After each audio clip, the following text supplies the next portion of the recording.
India और पाकिस्तान के दरमियान एक मुकाबला होने जा रहा है। कमरे में एक भेड़ मौजूद है और भेड़ की इतनी बदबू है कि बंदे को 5 सेकंड भी अंदर रहना महाल लगता है। पाकिस्तानी को भेड़ रहे हैं, देखते हैं कि इसकी कितने सेकंड की बर्दाश्त है।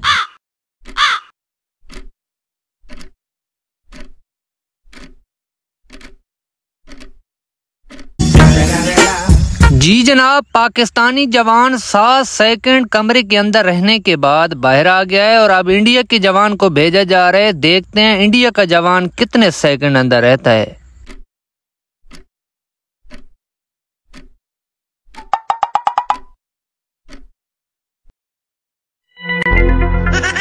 जी जनाब, अब नतीजा आपने निकालना है कि पाकिस्तानी जवान 7 सेकंड कमरे के अंदर रहने के बाद बदबू बर्दाश्त ना कर सका और बाहर आ गया, जबकि इंडिया का जवान 7 सेकंड अंदर रहा, भेड़ उसका बदबू बर्दाश्त ना कर सका, भेड़ बाहर आ गया।